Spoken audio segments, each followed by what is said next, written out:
old quote from Marx, which says, all that is sacred is profaned. And you can't get much more of a perfect summary of that being true than this story. And even if you don't regard the actions of the men or anybody involved as criminal, it is a reduction of sex and sexuality in human relations down to the most dull, mechanical level, where all beauty is removed, all actual human feeling is drained out of it, and all that's left is literally a mechanical act of commodity production. The commodity in this case being the porn that was produced, and the act itself being no more really human than the coming together of two bits of machinery. This is what immediately struck me. And as I said, it brings together two things. One is the commodification of everything right down to the individual level. And then the second part is what I guess you've been talking about already, which is the end point of the so-called sexual revolution under what I'm going to refer to as late stage imperialism, which is decaying monopoly capitalism. If people have to depend on the market or the state for more things than they do on their family, well, they're easier to control. They're more isolated. We can't say like ahistorically what the relationship is between undermining the family and capitalism, the same way as it's with women in capitalism, because they get pushed in, they get pushed out. So the consequences and whether or not, or when those become profitable or not, or useful or not politically, are historical questions. I think there definitely is something that's beneficial, the weakening of the family structure and more people staying single longer and longer. It does make OnlyFans and all that kind of stuff a lot of money to keep guys isolated and paying for their OnlyFan connection, their OnlyFan girlfriend, than, having a real one. I wouldn't dismiss the obvious consequences on family and intimacy. Right. I was thinking of that quote, is it in the Communist Manifesto, where it says all that is sacred will be profaned. So basically everything that matters to people, like that happened when people had to leave home and work. It happens when people have to spend more time away from their children. These are material realities of our economy, our society. So the problem is, these right-wingers, they don't have any more materialism than the left of it. Marx Mary Whitehouse, who is a hated figure in British political culture and was a hypocritical right-wing conservative, but she wasn't entirely wrong. The point she was making is, if we say anything goes, then any amount of filth, any amount of degradation goes. And at the time when she was defeated, finally, the liberal version of establishment comics pilloried her. But, she has been broadly proven right. And that's an interesting thing, is that socialists and conservatives often come up the same point because we believe that there is such a thing as society. We want it to be totally different, but we believe it exists. And for liberals, the only thing that exists is the individual. And Lily Phillips is just an example of an individual pursuing their destiny. There's no such thing as society. There's only individual and their families, or the equivalent, anyone over 30 who's riding a bus is a failure. Yeah. We're in a world where that is the position of the left. You can be an upper middle class dominatrix and make 500 quid a month alongside your other job because it's fun and titillating for you. But at the same time, we're going to ignore the systemic oppression that creating those conditions creates. And I mean, there's a little ditty on a lot of Berwick pubs, and it talks about a bonny lass in every close. Now, Berwick was an army town, so what they mean is a prostitute in every close. It was a poor, rough army town in the Middle Ages. And we've got to a position where instead of 500 prostituted lasses in Berwick, you've got 80,000 prostituted lasses that you can Google. Marxism is the belief, Mary White. If people have to There's an old quote from... There's a lot of money in gender identity. That's why we call it gender because it is an industry. Do you remember it was a couple of weeks ago, there was some feminist Marxist, at least nominally, who was all up in my grill about calling it an industry. Do you remember that? Yeah. If no one calls it an industry, that's stupid. I'm like, oh, really? It's not an industry. Why don't you explain to me how gender hasn't become an industry? Of all the things to come at me from a Marxist to get irritated about an economist symbol in her bio, how is this not an industry? Like that was the controversial part of that statement. The industry, of course, sustains itself by promoting the narrative that gender identity is central to personal fulfillment and societal progress. It's not the money, that's just a happy coinkydink. All the money and all the jobs and all the careers and all the virtue signaling and all this, that, and whatever, that's just, don't look at that. That's just secondary. No. Right. It's really about the wealth. Yes. And that's especially where the advocacy and the media comes in. Kamala Harris writing Dylan Mulvaney a letter on his 1 year of girlhood, living authentically. Oh, God. Seems to be such a headache, that guy. So there's conflicts of interest because you have the financial and institutional incentives raise questions about whether the promotion of gender ideology and all the stuff that follows from it serves actually these poor people who have these, I don't even know, what should I call it? Unique. Okay, let me think about my words here. So it serves those who have these minority gender identities, or if it serves the industry itself. Right.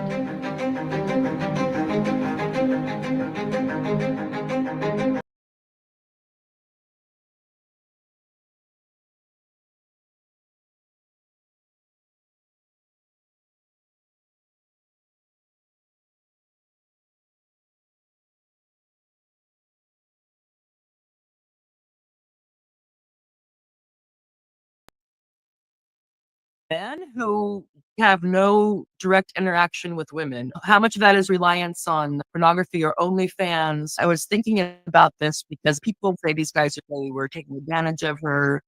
No good guy would stand in that line.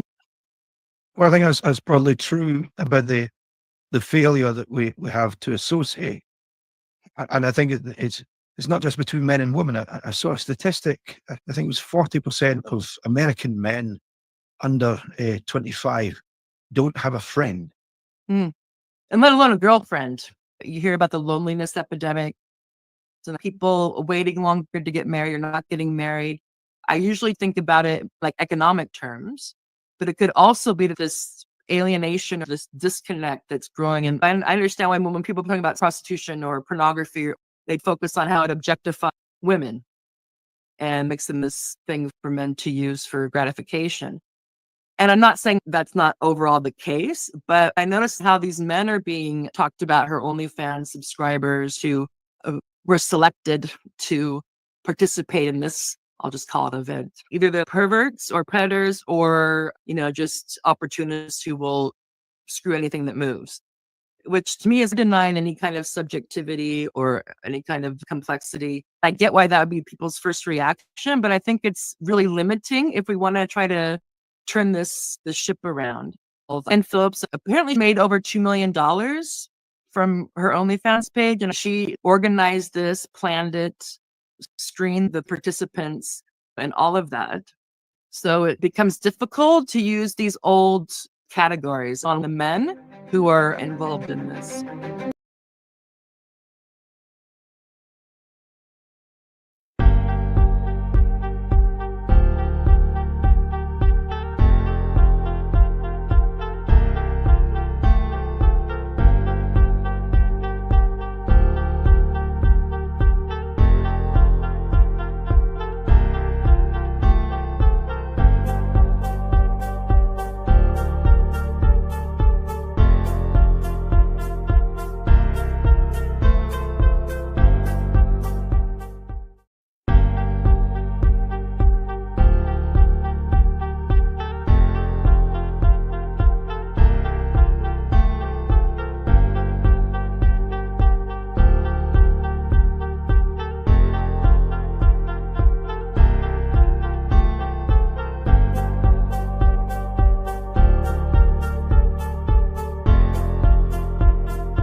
All right. Can you hear Nice. me, Wade? I can. Hello. Great. And I can hear you. Just let me put on my little banner here so I can see you as well. Because hi, everybody. Welcome to Morbid Symptoms. Sorry. It's not just you and me, Wade. This is another episode of Morbid Symptoms. And I'm very happy to have Wade on, first time on screen. And he's going to help us sort through some of what we're calling the new eugenics. So fertility, LGBTQIA plus expansion of various things that used to not be identities into identities and marketable commodities and lifestyle choices, and also something that we're calling the desexing of reproduction. And don't worry if this confuses you, we'll be sure to define our terms before we get into the mix of it. But while I get the rest of the stuff ready, Wade, can you please tell the Morbid Symptoms community, should I use that lovely word, a bit about yourself? I'm having a real hard time because there's a track, the StreamYard track that runs. It's running in my audio, so I can't hear anything. Sorry. But you can't hear me?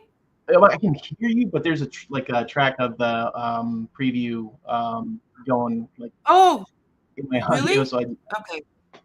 Hold on. Let me see what's going on. Is it gone now? Nah. Because I have it turned off. Let me see. Here we What go. is it that you're hearing? I'm good. All right. Fix it on my Okay, yeah. That was my fault. It could totally have been me because, But anyway, please tell us about yourself. Whatever you want to share. Yeah, no. So I'm a veteran. There was a particular time where they didn't tell me, I was exposed to a bunch of toxic chemicals, one of them being depleted uranium. And, it ended up causing a tumor, right? Now, everybody had told me that I was getting lazy, that I was just, and most of it was like shove off. Everyone wanted to test me for diabetes. Everyone wanted to, so the healthcare system itself was just not operating the way it should. Not even, the VA. And so I was told to shove off and die. And this caused a problem because this tumor undiagnosed was on my pituitary, and it made me gain like a significant amount of weight really fast. Now, but prior to this, I was a Army Master Fitness trainer. I was ripped. But what happened was, I mean. No, I believe you. You showed. I saw the picture. It's good. He's not telling lies. So, which is why I was very, very concerned when even my own, my own peers were telling me, dude, you lost your edge. I'm like, dude, hit the gym with me any day. Come on. This is not, something that I'm actually like. You've seen me, like I exercise daily. So what ended up happening is I ended up getting discharged from the military.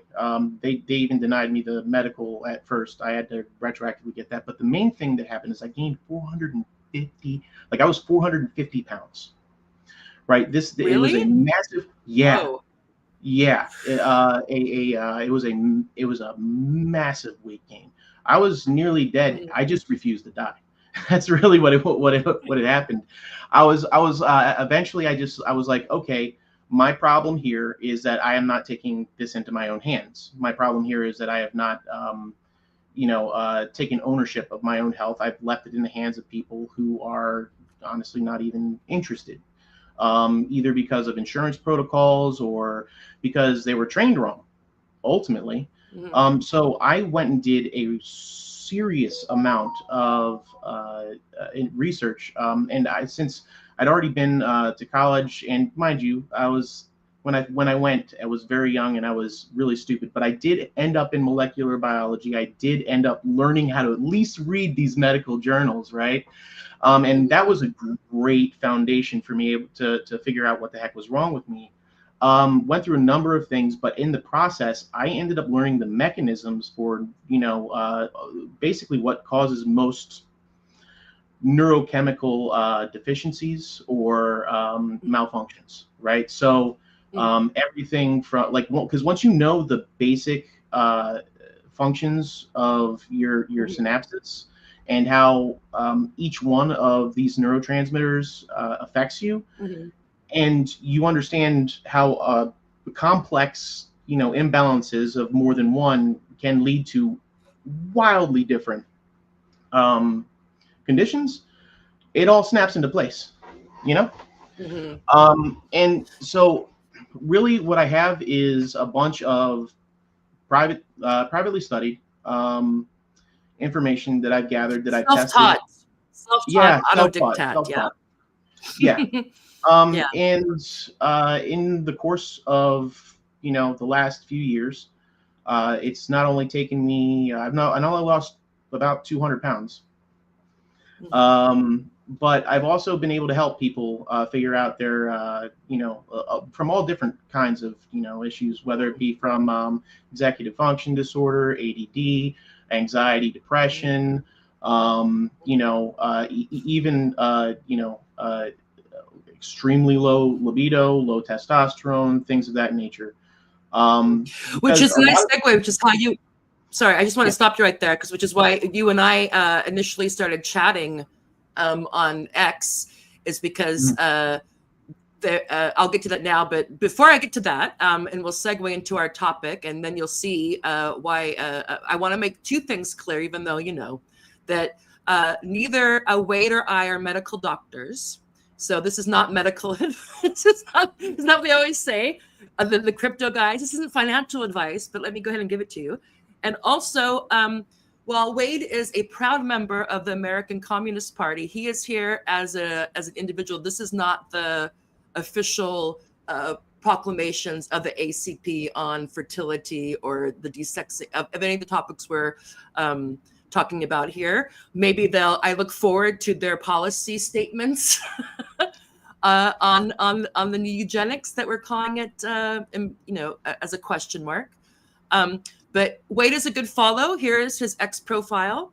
And so also so now that we know how it is that while you're not a professionally trained medical doctor that we would think of when we get to the issue of asexuality, and some of the reasons behind that, both medical and political, economic, or cultural, that it's being cast as some sort of identity. Can you also tell us a bit about your politics? So, because we tagged this, you and I are talking about how to frame this, because there's a lot to talk about.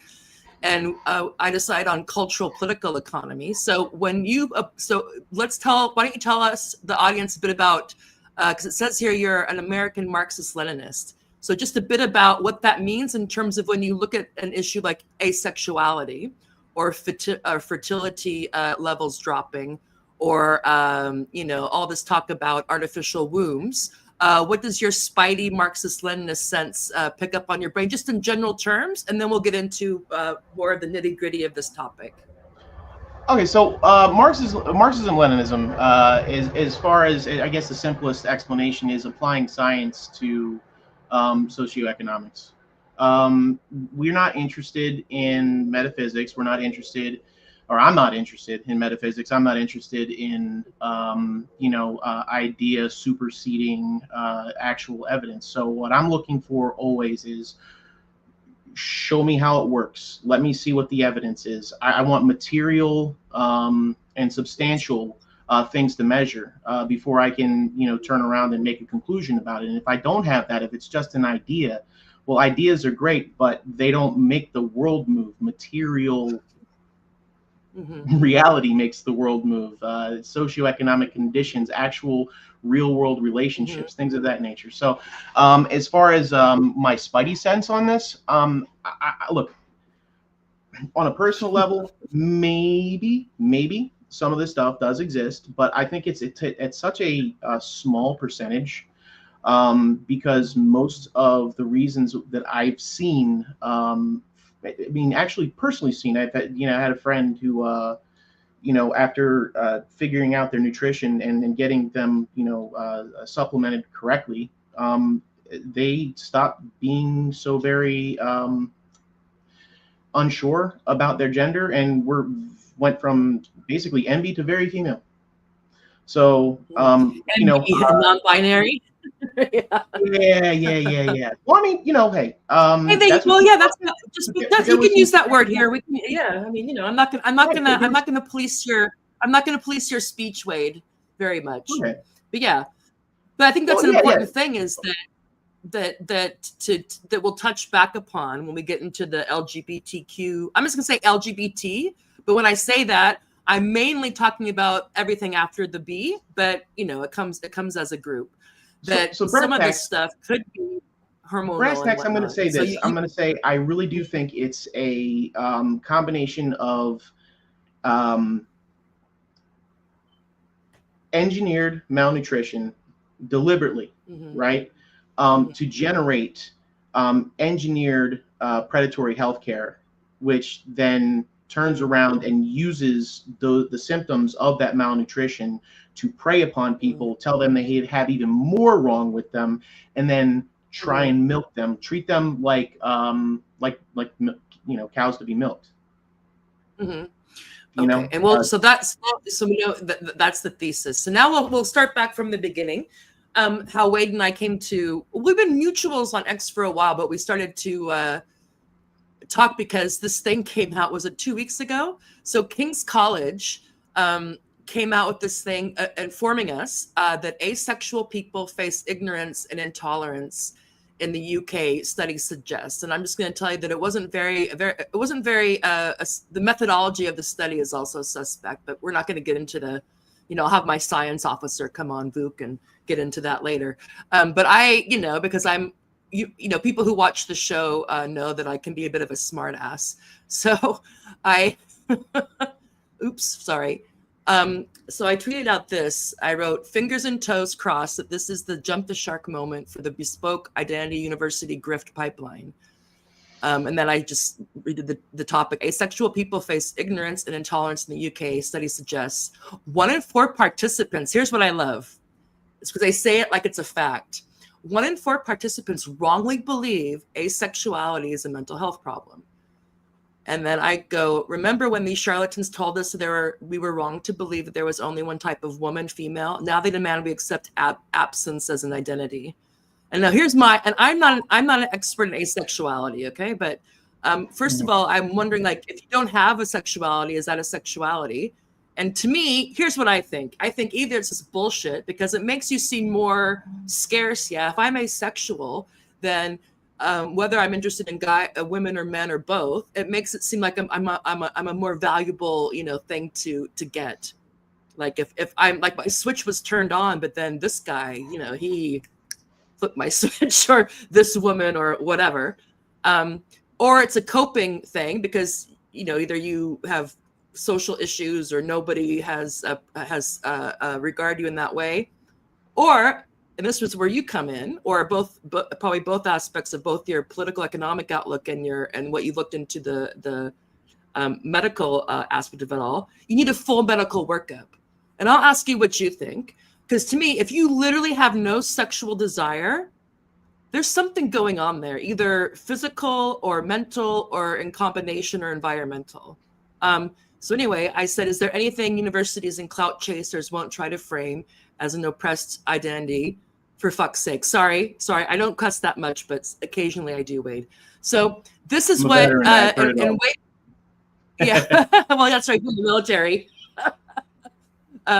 So this is what started Wade and I, he commented a couple times on this, and I was like, oh, this dude has a lot to say about that. Let's take it offline and, see if I can get him to come on screen.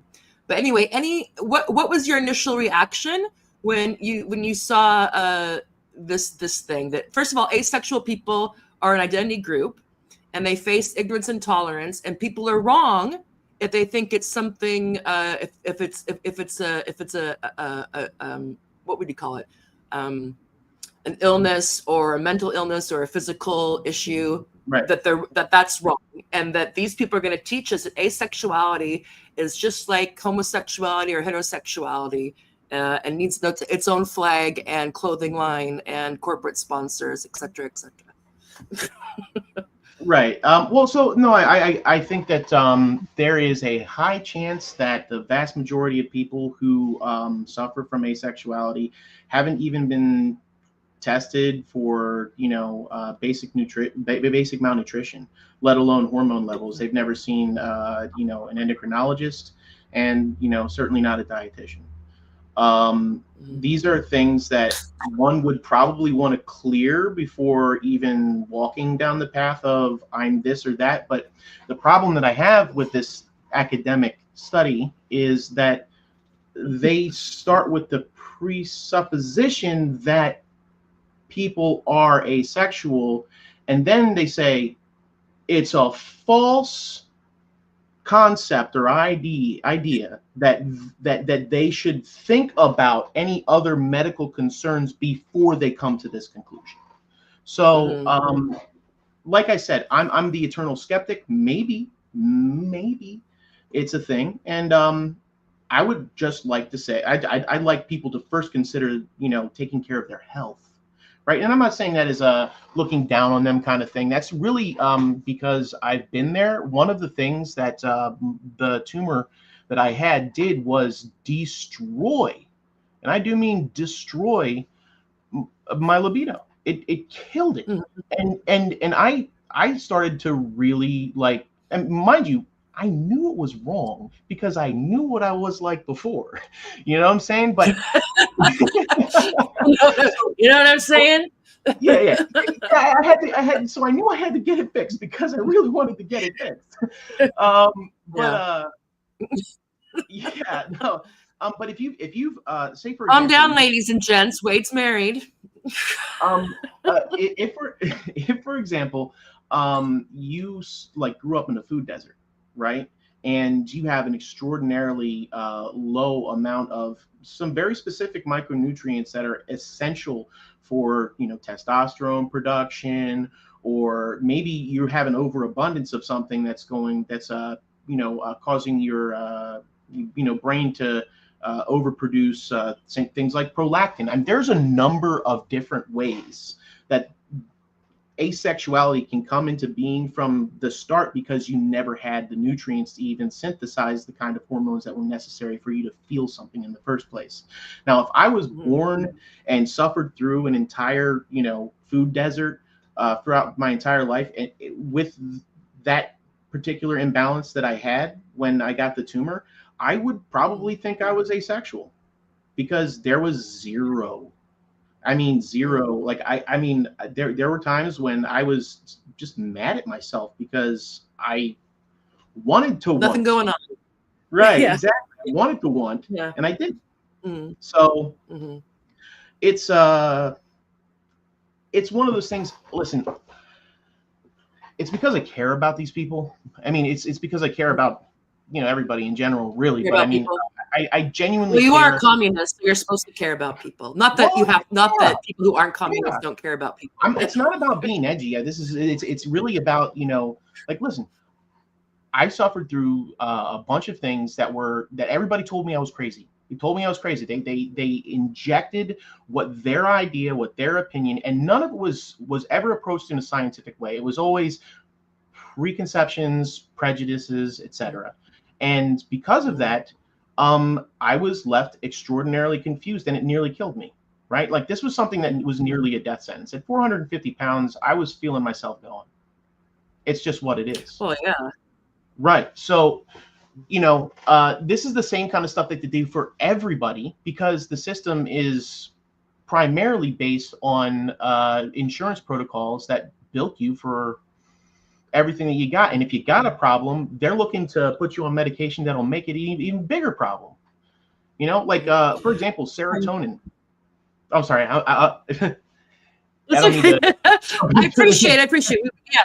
But it's So let's see. So again, because I'm a bit of a smart aleck. So we started talking a bit after my first tweet, and then a little bit later, I know I saw another thing of it of the face case, the lady who's the face case of this important study, and so I wrote breaking.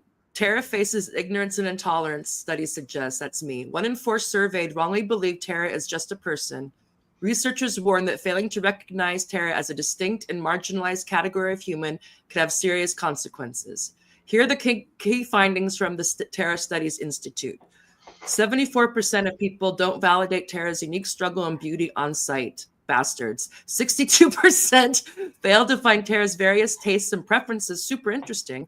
And only 39% agree that Tara's thoughts and beliefs deserve exalted status.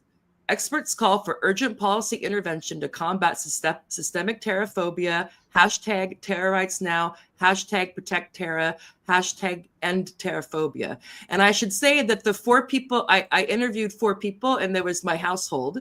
And so, you know, I was a bit upset that these numbers weren't higher. But anyway,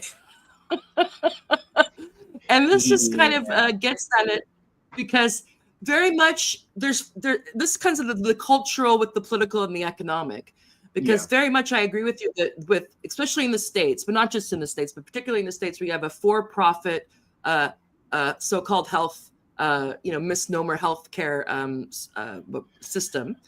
And then you also have the clout or the niche or the something, if you can kind of chart out a particular identity for yourself, especially if you're one of the first people to stamp your flag in there before everybody else runs, you get diminishing returns. So I just saw this and I was like, oh my God. And you'll see, and before people think I'm mean, well, I don't care if people think I'm mean, but here's the woman. Prepare yourself, Wade. Now I want everybody who's watching this or watches later, if you think of an asexual woman or asexual, but she's a woman.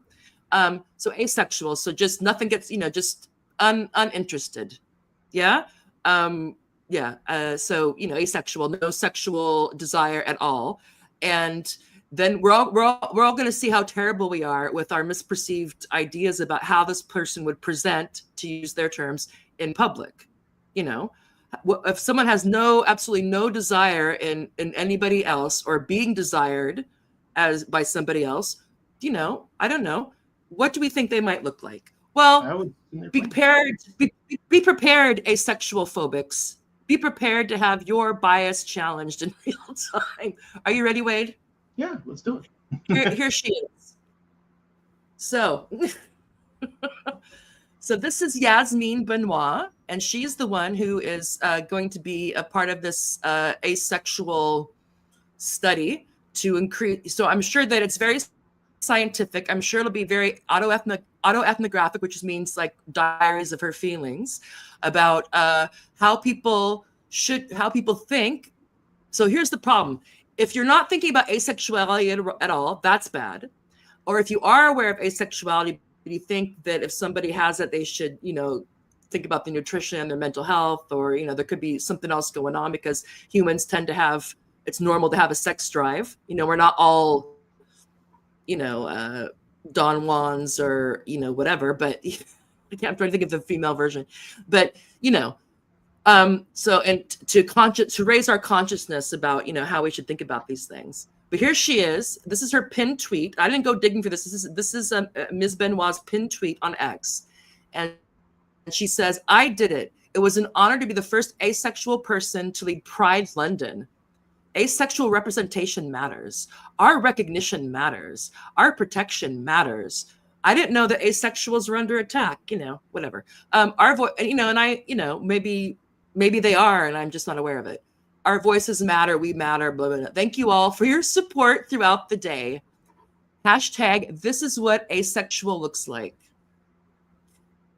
Now, Wade, is that what you would think asexual looks like? Well, I've seen people like in real life that think they're asexual. They no. No. No. Maybe she's just really hot. I really think burlap sack, like this, right? That's typically look, any of the people that I've met that definitely like they claimed asexuality, or at least gender confusion along with a very low drive. They were always dressed in the most modest. They didn't want anybody to. They didn't want anybody's attention. Yeah. Exactly. That's why I'm not. Yeah, that's exactly why I see this and I say bullshit. Go ahead. Yeah. That's what I call bullshit on this. I'm like, Yasmin, good on you, sister. And I shouldn't say that because then people have the racial connotations. If she was a different hue, I'd say the same thing. But I'm like, okay. But maybe that's why this study is necessary, because I have this terrible idea that people that have no sexual desire don't dress sexy. You know, I don't know. I mean, this sexy. Anyway, so, and here's her introduction. What you can find out about her if you go to King's College. Yeah, it's King's College, to this pressing study on asexuality. So Yasmin Benoit, aromantic, I can't even say it. Aromantic. She's aromantic asexual activist, and now a visiting research fellow at King's College, London's Policy Institute. So there needs to be a policy for asexuals. Asophobia. Oh my God, asophobia. There's even I can't. Okay. And this is from King's College, yeah? So it's not, it sounds like a troll, but unless she's trolling, it's not. This is an actual thing. Asophobia, that is discrimination, prejudice, negative attitudes. So if anybody you have a negative attitude about Yasmin, you're a bad person, and you need to work on that. So discrimination, prejudice, negative attitudes, towards those who identify as asexual, is not something that most people recognize or take seriously. Yeah, you think? It's something the asexual community, didn't know there was one of those, are not protected from. My experience with this kind of intolerance are well documented, but there's a huge lack of research into the phenomena. It's essential to raise awareness and collect data to create change and the asexual community needs. It's an honor to be able to work with King's College London on this research as a visiting fellow. Uh-oh, they're coming to get me. They're coming to get me, Wade. Now, I have some things to say about this, but I'm going to stop, and I want to get your reaction to this whole thing going on at King's College. I find, and the thing that I object to the most out of all of this is the part where they say, we're here to collect data. But like, there's an entire set of data that they've walled off that they refuse to consider. So, I mean, how am I supposed to take that seriously? I mean, if they don't investigate, metabolic disorder, if they don't investigate, neurophysiology, imbalances, etc. Well, don't mistake this for a medical study. This is identity. So she's probably like wedged in between gender studies and collect data on that unless you rule out the others, right? I mean, yeah. Well, yeah. Well, these are terrible. You are a bigot, and no. What this is to me, this is what this is to me, and this is how the sausage gets made. This is creating. This is if they want to bring Foucault in or Butler or any of that. This is constructing, yeah? This is like discursive materialism. So they're creating so they have this term asexual, and then they're telling us that there's this thing. First of all, there's this. This used to be different. I remember when I was going. I didn't realize I was in such a different time when I was going through higher education. That when you wanted to research something, you always had to answer the so what question, like why. Mm-hmm. Why is this important? Why does this need to be studied? Just because there's an absence of information on something in and of itself doesn't mean you need to go find information on that. Because the very act of putting this as a study and then coming up with these terms and then collecting data about it retroactively solidifies something that's totally ideological. Is what this does. The project, though, isn't it? This is total like social justice affirmation. This is a humanities social science thing. This is not, and just the fact that the medical, is this the same thing they do with the transgender stuff, right? No, nothing about how it could be a mental a symptom of a mental issue or a trauma response or anything, environmental or nutritional or with the hormones. No. It's an identity. And so this is a whole gaslighting, propaganda, marketing campaign disguised as academic. And shame on them for doing this shit. And I can say that because a few years ago, I was like, whatever, I'm out. I'm never gonna, I'm not gonna, become a tenured professor. But that's what I saw about this. I smelled this a mile away. But anyway. So yeah, I mean, that's the other part of this, and it's the one thing that I try not to immediately jump to. But ultimately, a lot of these issues are used as what did freaking Chomsky called it? Manufacturing consent. Manufacturing consent. Yeah. Right. So a lot of times they'll generate the buy-in, and then they'll establish even the symbols, right? And then they just throw that flag wherever they want in the world, and they say those guys hate those people. Now that's the reason we go to war. And so that's the other side of the coin that I genuinely keeps me a skeptic, because if it's being used as a means to justify imperialism, I don't believe in it. Yeah. Well, and with this is that, and I don't want to get too nerdy, people, but it used to be that the norm was that the reason why, and some people who haven't gone through college or graduate school, this might, but not that you have to, but if you just picked up, like, let's say you picked up a book that's written for an academic audience, yeah, you probably notice that the terms they use aren't the terms that we normally use. Yeah. So the negative term for that is jargon. Yeah. Or you're trying to make it sound more difficult than it is. We could be polite and call it terms of art, but they're concepts. Yeah. Mm-hmm. And one of the things about that's useful for concepts, if you're trying to do a study, is that it creates some space between what you're studying and the study of it. So if I'm studying asexuality, so if I was going to actually do a study of that, I'd be like, what is this? All of a sudden people are talking about asexuality more, but not as a condition, as something that's like that you would think, okay, I need to go have my hormones checked or my nutrition or go see if something's going on, or maybe there's something, I'm suppressing about my relationship or whatever. No. Now it's being presented as an identity and celebrated, affirmed, marketed to. If I want to study that, I'm not going to study it using the terms of the thing I'm studying, how they use. I'm not going to use Yasmin's terms. Yeah.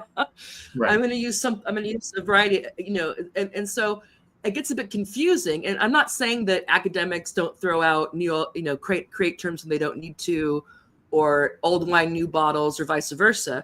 But there is a reason for it. Mm-hmm. Yeah. Because it also masks other agendas. Yeah, go ahead.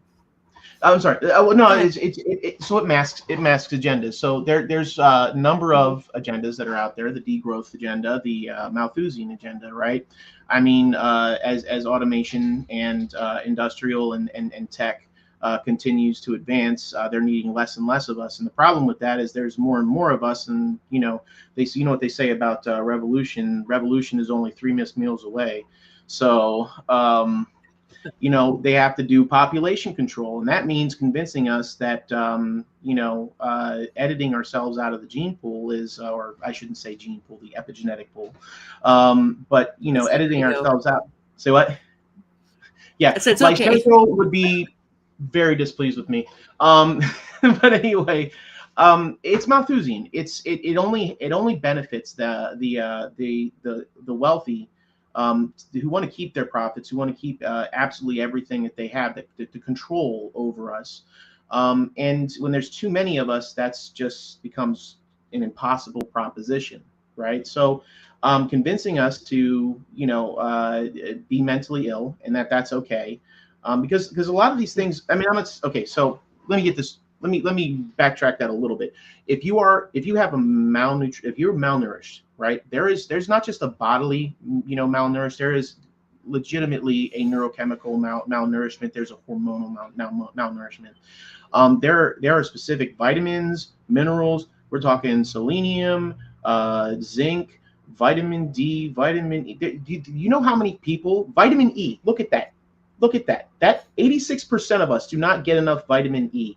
That's essential for hormone production. The kind of hormones that help you generate things like testosterone, or are essential towards building acetylcholine and dopamine. Those are essential neurotransmitters for even having a sex drive. And that's one of the number one. Folate. That's a massive one. It metabolizes almost all the other neurotransmitter productions, right? Magnesium. And can you just hold on. Wait. Can you briefly say what you mean by neurotransmitter in case people don't know what that means? I mean, I hear neuro in my mind, and there's things that talk to each other. Right. So in the brain, you've got two glial cells that create a synapse, a little like pocket, right, in your brain, between the neurons, and that's how they communicate. And there's pumps in them that kind of like hoses, and they fire hose out certain chemicals, and those chemicals are what communicate between the synapses what your body needs to do, how it needs to feel, whether you're feeling pain, even like it's reactive as well as proactive. Right. And they've also got siphons. So the siphons act to pull these chemicals that are communicating out. Now, sometimes the siphons are overactive, which means that if you're the hoses that are pumping out the neurotransmitters are pumping out so much, the siphons are technically siphoning more. Right. So it leaves a deficiency of that particular neurochemical inside your brain, which is why the psychiatry fields love to prescribe SSRIs, or mind you, SSRI means serotonin. Antidepressants, yeah. Yeah. But those are antidepressants. But the thing is, there are other uptake inhibitors for other neurotransmitters.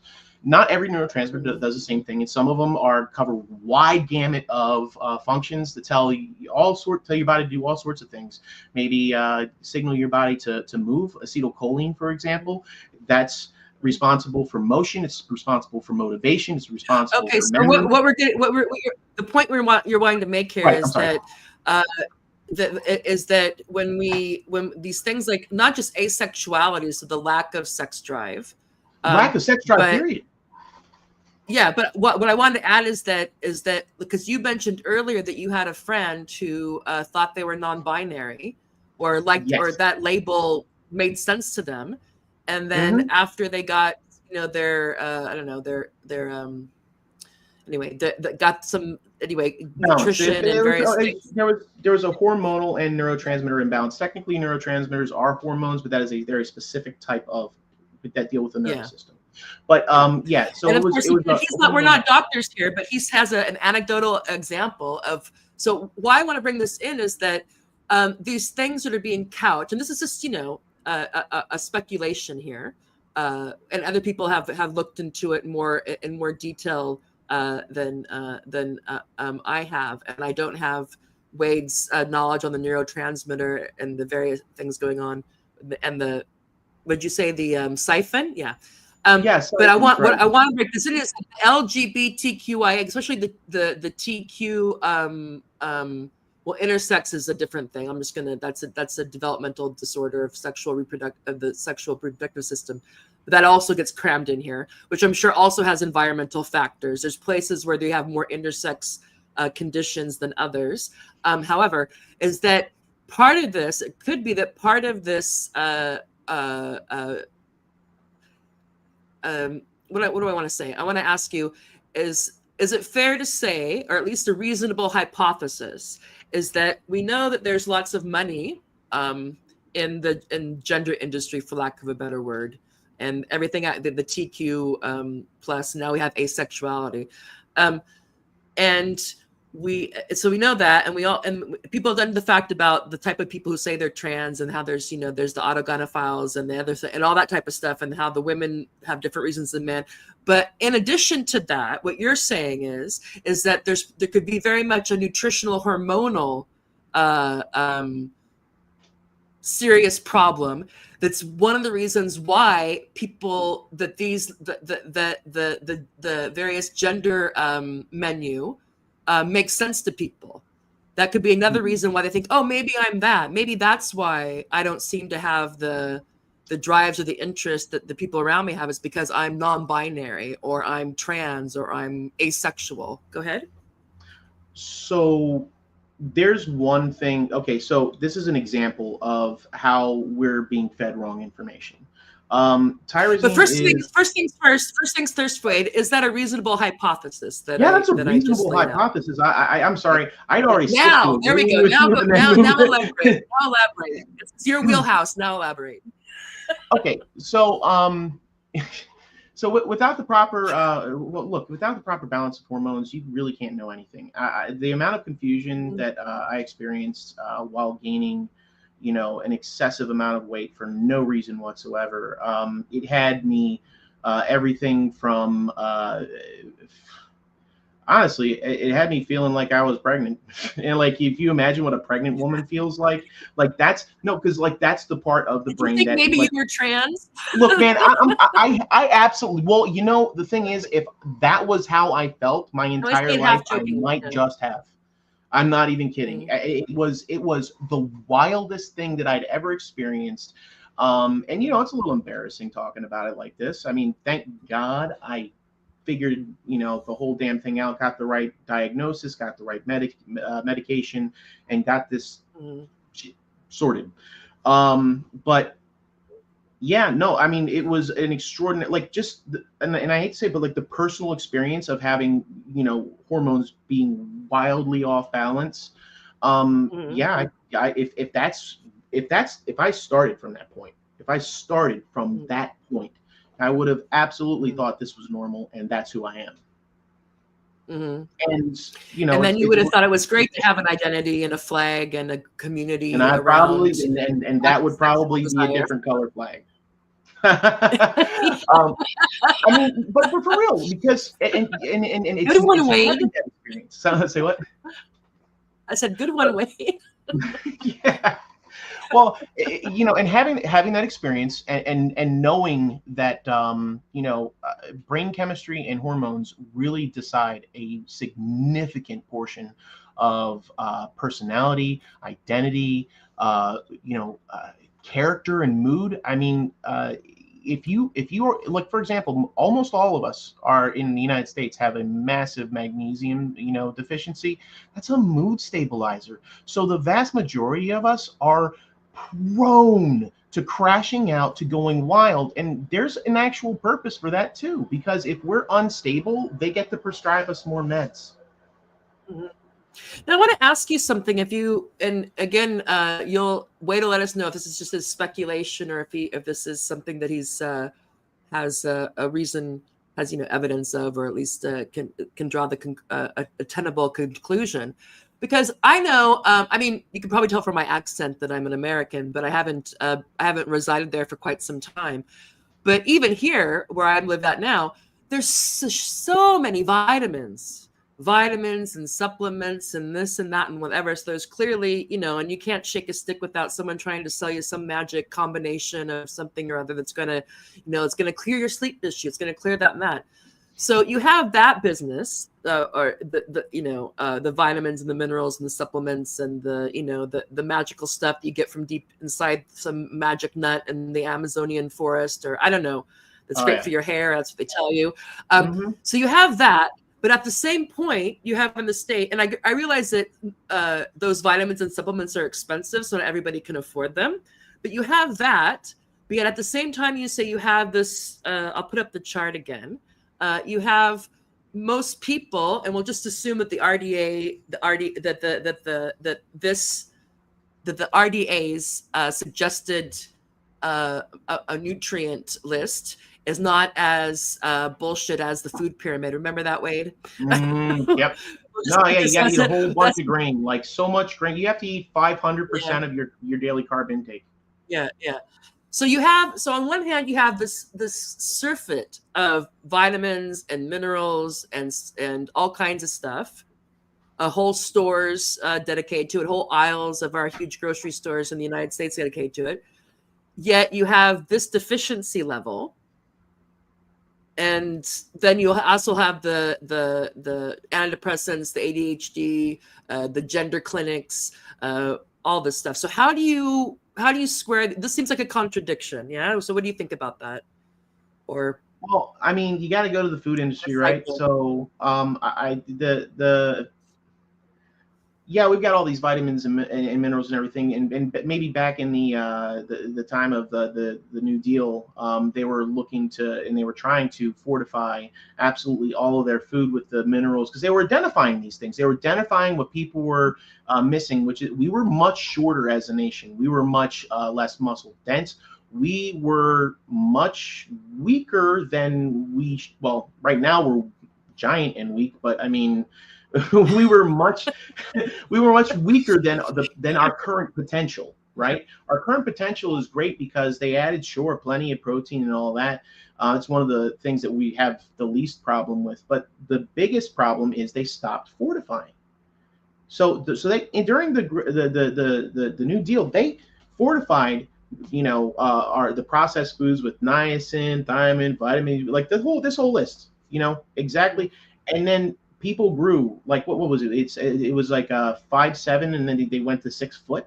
It's like there was a significant leap forward, so to speak, in the nutritional well-being of our people, but that was not profitable to the medical industry. And the thing that you got to know about the economy that we're in is that the banks own both industries because they have controlling shares in both industries. So if they were to say, take the money out of the one industry for fortifying everything, cut themselves some costs, get a nice profit off of doing that, then generate some more health problems because we're no longer getting all of these essential nutrients, minerals, and everything. And here's the best part: once they figured out what these nutrients could do, what's these micronutrients and what's these precursors to the hormones and the neuro, what they did is they started selectively omitting, because it's really easy to get gelatin.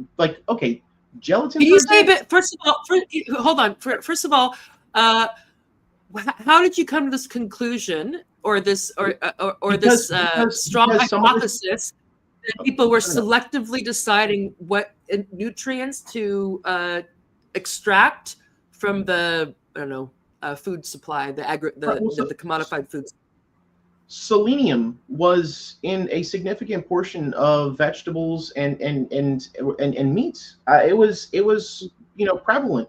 And then if you look at the other graph, the one where it shows the chronology of all of this, I mean, look, it's when the food science really started kicking off, right? You see that malnutrition right there? Notice how undernutrition and overnutrition, these are smaller things, right? Because the micronutrients are the ones that are actually the largest disparity. The ones that have nothing to do with... Wait, hold on just a second. Wait, sorry. I just want to say in case people can't see the screen or see the small words, I want to say 2 things about this graph. So first of all, the blue is malnutrition, the green is undernutrition, and the orange is overnutrition. And this shows from 1900 to 2020 or 2021, the Google Scholar mentions. And what that means is in the title or in the abstract or in the keywords of published papers, typically peer-reviewed. Now, we have a smart audience, Wade, so they're probably going to say, wait a minute, Google Scholar was not around in 1900. This is true, but there are archives.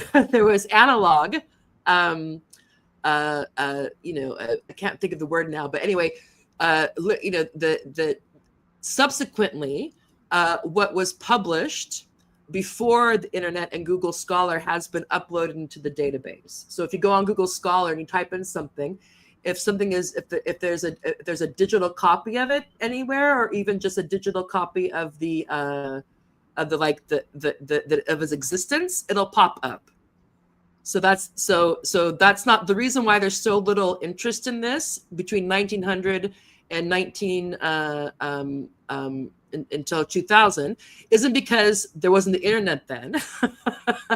I just want to mention those 2 things. Now, please go ahead and continue, Wade. Sorry. No, that's all right. You know, everybody likes to say, well, you're not eating right, and they always, relegate it to carbs and fats and proteins, and there's a whole diet discourse about, all of that. And if you notice, that's probably the least problem that we have, right? So if you look at that in the United States, the least problem that we have is being overfed, right? It's actually more of a problem of being underfed. And then you look at the micronutrients, and they just go right off the chart, because the blue, that malnutrition, how can you be, how can that be more than the combined sum of the other two? It's the micronutrients, right? So the first off, I would say at the 1900s, they probably didn't know enough about the food science to be able to really have. Well, yeah, I mean, I just wanted to bring in that. Yeah, so yeah. They did. By the 1930s, they did enough so that they were fortifying food with all of the nutrients that we needed, and so that was a huge boon. And in 20 years later, suddenly, then it starts, moving upward. The uptick starts to increase, and then it increases exponentially. And then, and this is entirely speculation here, but once you hit after 2000, right in between 2000 and 2010, you see how it hooks downward just ever so slightly? That's when organic and non-GMO foods were starting to be introduced and marketed. And you'll also notice it didn't downtick all that much. That's because those foods are the most expensive foods. Yeah, yeah. So the people who and I want to. Sorry, go ahead. No, it's if we were having, like, if we were to get these non-GMO, if we were to get these actual fortified foods and ones that didn't have then we would probably see a much sharper, because everybody would have that available. But in a food desert, it's and what he means by food desert, and what he means, do you want to say, why don't you tell people what you mean by that, just in case people aren't familiar with it? Food desert. Yeah, my brain just skipped on that one. So I can do it. I can do it if you want. Yes, please speak. Yeah, because my thoughts are scrambled. I'm here for you, Wade. I am actually. Well, I appreciate that. So a food, and you can help me out when I go blank. A food desert, it doesn't mean that like there's no food. It means there's no good food. So you'll go into places and there's like maybe there's no place where you can get like fresh produce. And no Whole Foods or whatnot. But there's 7-Elevens and there's Kentucky Fried Chicken and McDonald's Cheetos and fast food and cheap food. Yeah.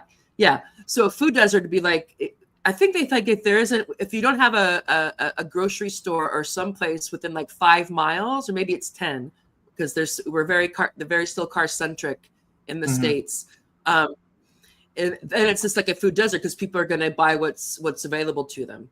And so that's what he means. So he's not saying like there's no food, but it's just crap foods, like empty calories, high fat, corn syrup, sodium, Twinkies, fries, chips.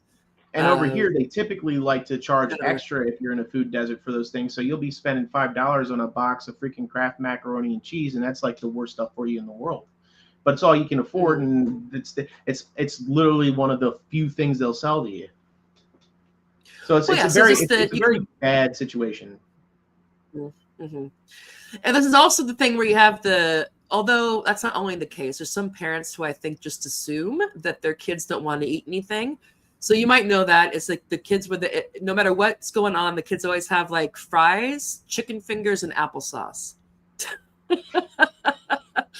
And nothing wrong with that, but I just was like, and not that I'm some super parent, but I made a point of like, my kids were going to eat what we were going to eat. Unless it was something really crazy. I wasn't gonna make them eat mussels or, not that we had mussels that often, but if it was just within the realm of, I wasn't gonna just assume that they only wanted fries and applesauce and hot dogs or whatever. Not that my kids didn't have that stuff sometimes, but so it starts early. Yeah. Your food habits start early, what you're used to, what you crave. Yeah. And also what's provided, what's available. Yeah.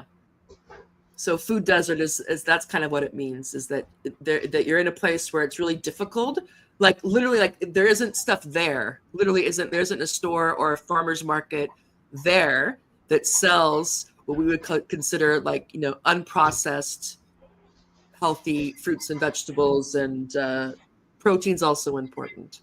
Yeah. And before we go on, Wade, I wanted to also mention, because this, when you said that back in the before 1930s, of course, we don't know how much, there was a time when people were, there was a time when people weren't studying nutrition scientifically. Yeah. People obviously had other types of knowledge, but, clinical stuff. And I was also wondering, I wanted to ask you though, because we also have to remember this on the other end, is that, as you have disciplines in academia, but also as you have industries, then they create these discourses in these terms. Yeah. So, so for example, there probably now, I'm assuming there's a lot more, use a stupid example.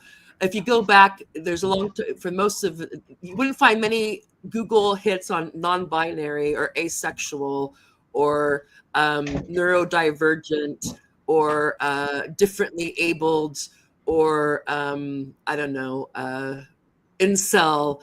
But I'm trying to think of other things because they just weren't there. Yeah, they weren't in the culture. They weren't either weren't discovered or invented or being marketed, or they weren't a concept that caught off in a discipline. So they're just not there. So it could be that this is also, but these particular words. So malnutrition, undernutrition, overnutrition, those seem fairly exact. But what do they mean by overnutrition? Is that just calories, or people who are getting that's so vitamins they need? So yeah, overnutrition is it's eating too much, getting maybe way too much, or getting an imbalance, right? So say there's a healthy balance of your macronutrients, which the three macronutrients are, of course, protein, carbs, and fats. So say you're consuming like 70% fat, 20% carbs, and 10% protein. That's gonna be over. That's not just going to be mal. Also, if you're consuming more calories than you're burning. So you combine either a disproportionate amount of calorie consumption, or you combine an excess of calorie consumption, and that's what you get. You get overnutrition. So what are you telling me that I can say? I don't have to say I'm overweight. I can say I'm overnutrition. I'm overnutrition. No, that overweight is a result of overnutrition. I am an I'm like, honest hey man, I'm liking probably this. Cruelly so. I do apologize. That's not what I was trying to go for, but it's not how that works. No, I've been missized, Wade. I go to the store. I have to buy clothes, and then I'm missized. I was missized too. No, I want to be.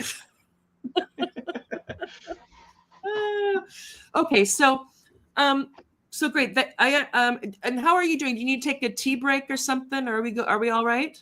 I'm good. Or a coffee break or anything like that? Bathroom break? I'm just busy. All right. No, I just wanted to ask because I wanted to go back a bit. So now we've talked about the kind of nutrition side of things that could be a major factor in some of these phenomena that are being framed as cultural phenomena and like social justice, human rights issues. I'm just waiting for there to be a sign that says asexuality is a human right. Like I have a right to be unattracted. Nobody's stopping you, but I would just be concerned that that's a thing. Like, I mean, look, I don't even know how to violate. Would you dare find me attractive, you bastard? Okay. I don't know what to tell you. How do you violate an asexual person's rights? I mean, is there something? Well, especially if they're dressing like they're going to pole dance or something. I mean, that's kind of a mixed message. I'm asexual, but I'm dressing like I'm, just got out of a video. I'm sorry, I'm scrolling through my notes. But anyway, so I'm sure, to backtrack a bit, because this is called the new eugenics, I should put question mark. Oh, yes. And by the way, before we get too far in, because we were, you know, we're like racehorses, and they let us. We started going quick when we we started the stream, and I never said what I meant by desexing of sexual reproduction. And what I mean by that is, of course, we all know what sex. You know, when I say sex now, I mean like the physical act of sex. You know, that men and women have to have sex, and that's how we have the babies get made. But by desexing it is, you know, now you have like, you know, in vitro fertilization, surrogacy. So you still have a sperm and the egg. They still need that. They still need the men to produce the sperm and the woman to produce the egg, and a woman for the embryo to be in. But there's more and more babies being conceived outside of the sex act between men and women. That's what I mean literally by the desexing of sexual reproduction, because that's a fairly new thing. And we'll get back to that. But I wanted to ask you, and now we're going to put more of our political economic hat on into this phenomena. And of course, anybody, I'm assuming, well, yeah, it'd also be in Europe a bit. So you'll hear things about white genocide, replacement theory, concerns about immigration, and you have Musk and other people who. So, on one hand, we're told for the long time it's been in the consciousness, at least in I don't know, since the population bomb or the population explosion. There's a lot of people who are convinced that there's too many people. There's already too many people, and we can't have more people, and we need to reduce the population. Yeah, there's people who are convinced by that, both on, you know, that's kind of across the political spectrum. So people have this in their head that's just, you know, regardless of what kind of political or economic system we had, there's just too many people. Yeah. I disagree. Okay. So yeah. Well, no, we're gonna So there's that thing that people, I would say, need to be disabused of. But we'll put a pin in that. So there's that. But then you have the antithesis of that, which is, I think the most popular person people know is Elon Musk, is very concerned about the population collapse in certain countries. And the population collapse, what that means is, on average, I think, given our current state of nutrition, sorry, and healthcare and all that stuff, where we are now, to replace a population, we'll just take the United States. So let's say there's no migration. I'm not saying that as a political statement. I'm just saying for my thought experiment here. If you want to maintain the population of the United States as it is now, the average woman would have to have 2.2 kids. And that's pretty much so have that at the mark. So any country or ethnicity or tribe or whatever, we'll just close it off, the borders off for a second. Mm-hmm. If the average woman isn't having 2.2 kids, that population is going to start to decrease, not stabilize, but decrease. So that's they call that the replacement level, I think, replacement level fertility. So what Elon Musk is trying to say is that, okay, this is going down, and that more and more places, particularly in the West, are below that. So Italy comes up a lot, also Japan, but also United States, I think, is at 1.9 or maybe 2 kids. And this is average, yeah. So if one woman has 6 kids, then she's, you know, and two others don't have any kids. It kind of, you know, it's the average.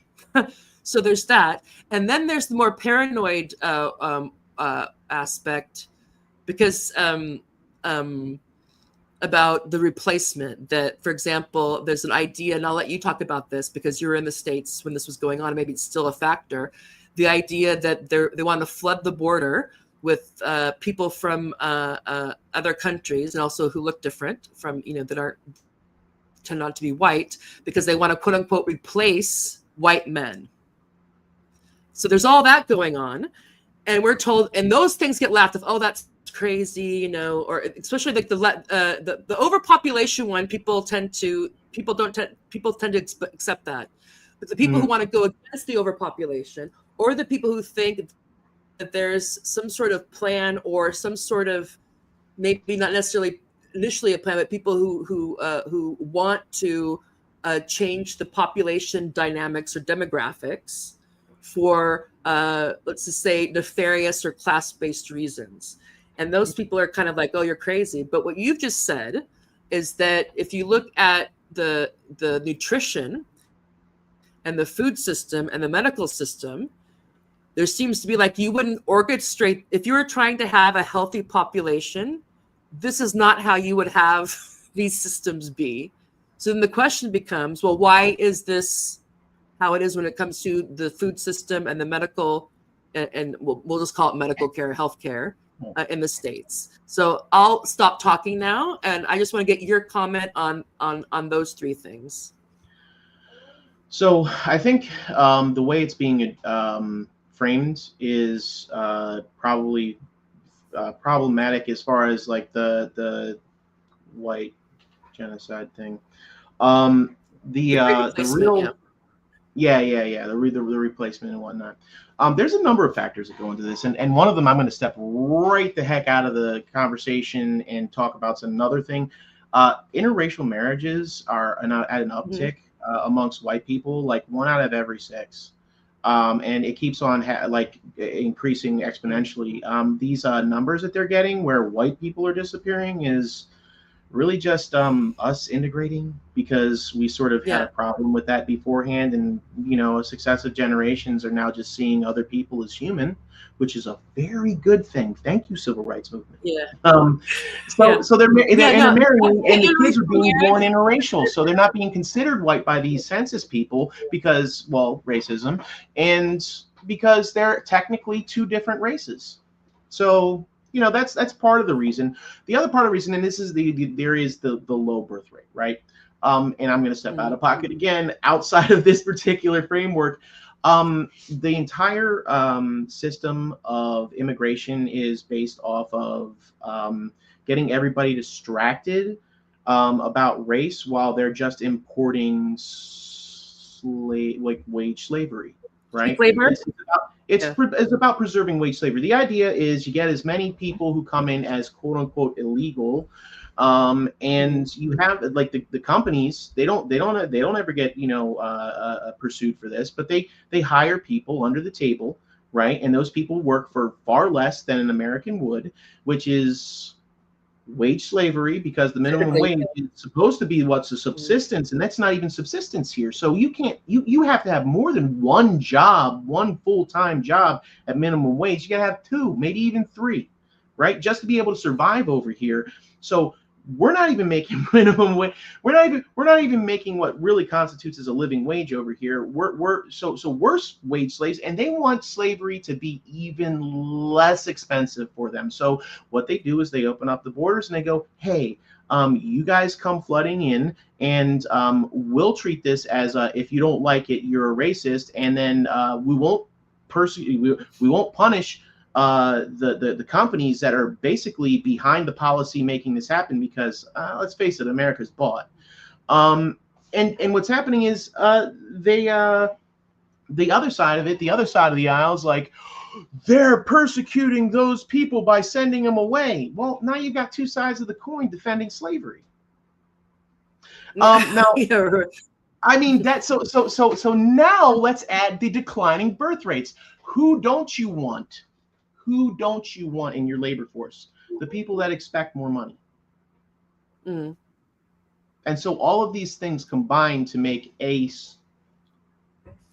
soup of exactly what everybody's got a piece of the picture, but this is the totality of the picture. It is these 3 things converging together, because there are real socioeconomic reasons why this low birth rate, why this great replacement, whatever, however you want to call it, it's more than that. It's all 3 of these things. If you do not understand that, then you do not understand the whole picture. And I can understand you got caught up. Somebody told you something. Listen, you probably don't have enough of magnesium in your system, so your mood's destabilized. You heard something, you got really angry, and you started spinning out. But you got only part of the picture. It's all 3 of these things, and this is actually what we consider class warfare. And if you don't know about it, go find yourself a communist, preferably an ACP communist, because we can explain it to you. There you go. Oh, look at you. All right. They'd be proud. Your comments would be proud. Yeah. And I also think this is interesting because people might not know this, or, well, people in our circles might. But migration was always a labor issue, you know, because unions, if you think about it, makes sense. Because they're territorially based, right? Sectoral and territorial. So they very much are aware of the fact that one of the main reasons why they want to have upticks in immigration often is because they want to push wages down. So if you're a union, or if you're a good union, you aren't into that, which is quite a different thing than not liking, than being xenophobic. And there could be, you know, there's, you know, just leave that to the side. There's bits of that. Maybe it's more than bits, but you know what I'm saying. But it's kind of interesting how the Democratic Party or the Labor or the Labor Party, that's changing a bit.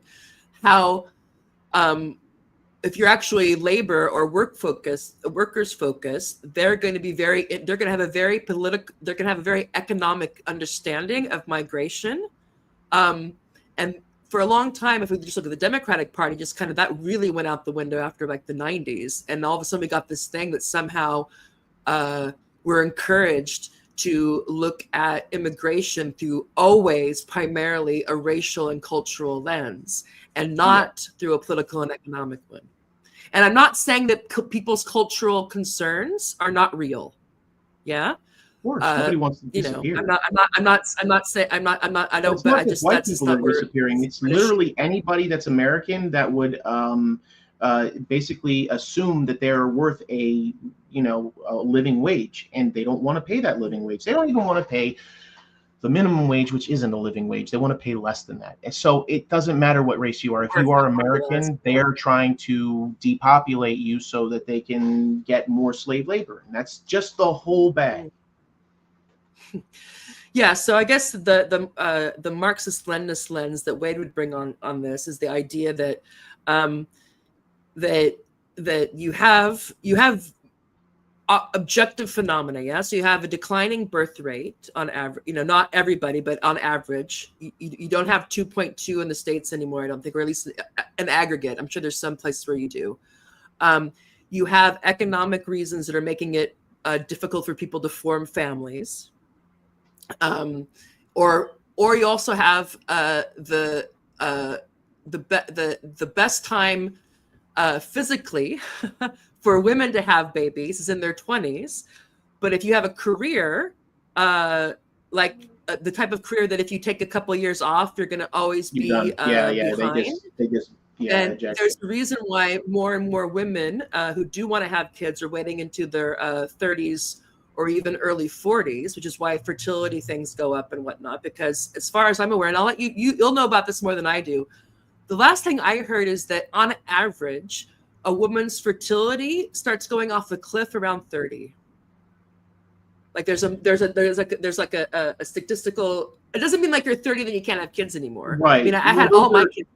Those are for a couple reasons, and it's not necessarily age related. So the longer you're exposed to malnutrition, the more likely you are to have all of the comorbidities that make fertility, that reduce fertility. If you had good nutrition, believe it or not, and by the way, this is why, and this is crazy thought, but there are some places where just because of the natural ecosystem in the agricultural area, they get everything that they need. So like there's small areas in India where the women are fertile all the way until their freaking 60s.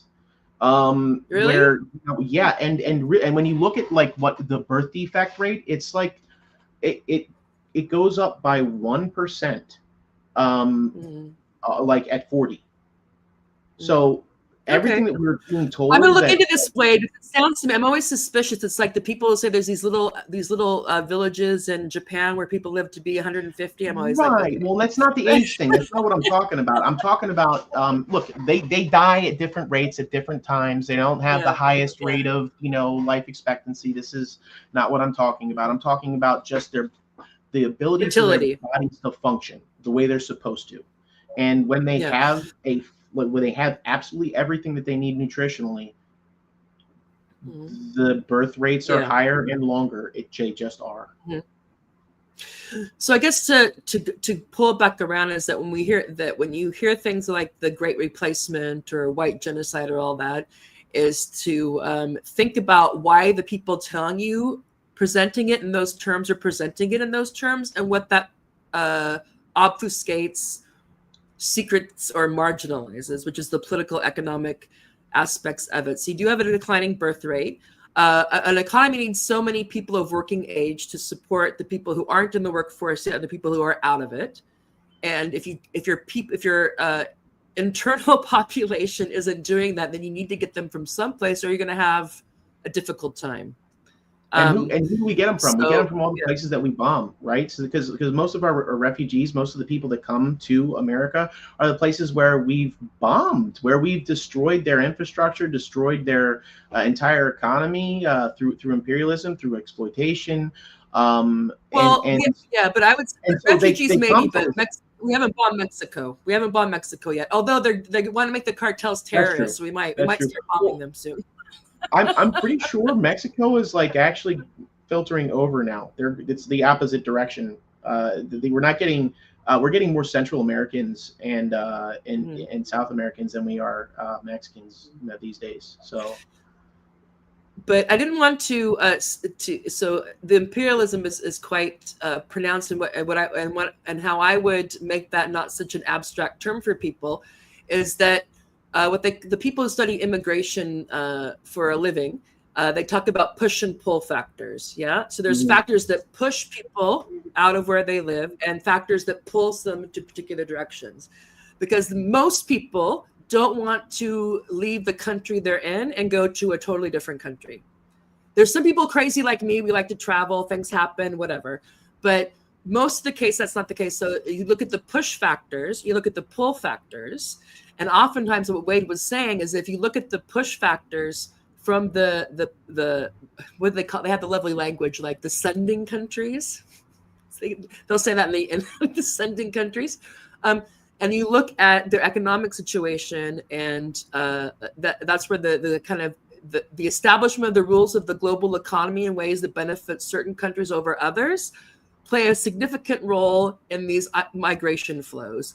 And like you also said, of course, war, sanctions, regime change, destabilization, but for people to keep in mind that most people don't relish the fact of just leaving everything they know and going someplace else, in particular if they don't know the language or the cultural things. So that these things are happening, but we should be skeptical about some of the narratives that are being caught on this, like especially white genocide. That's what all this is. I mean, like imagine saying, okay, don't investigate, you're just asexual. Like there's a purpose behind saying that.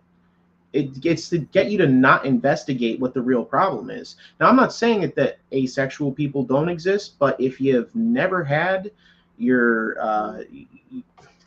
blood work done to find out, if there's something else problem. No, I'm going to say Wade's nice. It's not Wade's nice. I'm not as nice because I'm older than Wade, but it's not normal to be asexual. Asexuality, sorry people, is not normal.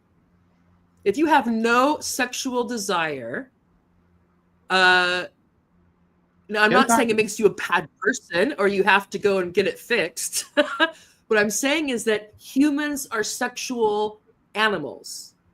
We have sexual desires. Oftentimes you have to sublimate them into other things. I'm not going to get into Freud here, but if you literally have no sexual desire at all, to the point where you think, yeah, I'm asexual, look, it's not a good thing. It's a very eugenics thing, I would say, or eugenic friendly to cast that as an identity rather than as like, that's a problem. If we have more and more people who either are getting less and less interested in sex, not because it's enough for it to be, political, economic reasons and all that, but like literally, physically, psychologically, not having that, that's not a good thing.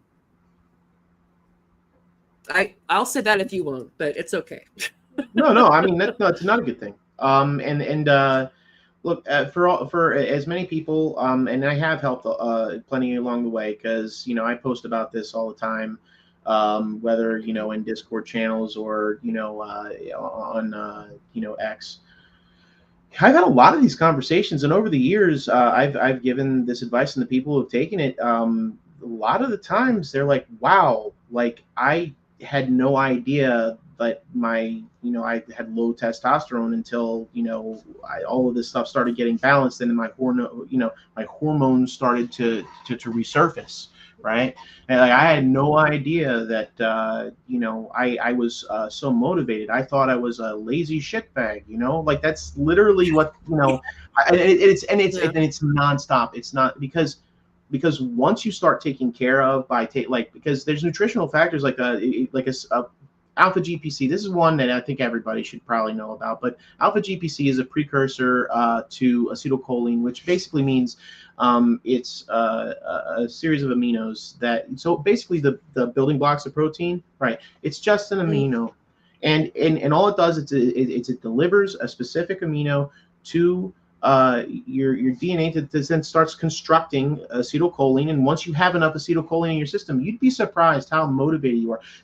You'd be surprised how much less stressed you are.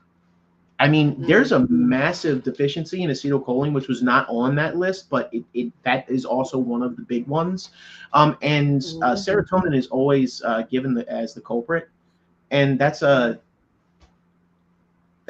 false flag. It's acetylcholine has more to do. Acetylcholine has more to do with the deficiencies, and that has more to do with Alzheimer's too. You lose your memory when you don't get enough, so your brain starts to degenerate without it. And all of that sounds absolutely horrific, but you know what? To capitalists, that makes them money, and that keeps you very controllable.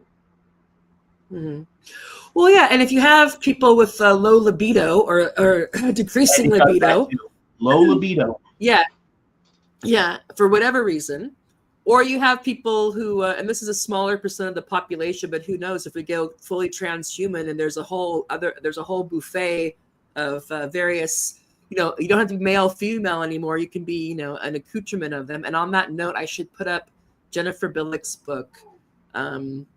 So Jennifer Billick has a book called Transsexual, Transgender, Transhuman, and she writes for Dispatches on the 11th Hour.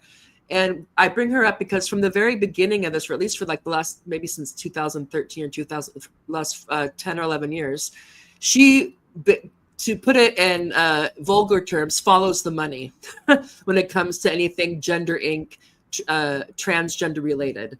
So she's focusing on the pharmaceutical part of it, the technical part of it, the healthcare part of it, the marketing of all these identities as also, basically what she would say is that there's male and female and all the rest of it is marketing. But she goes in, so people can I want to suggest that work.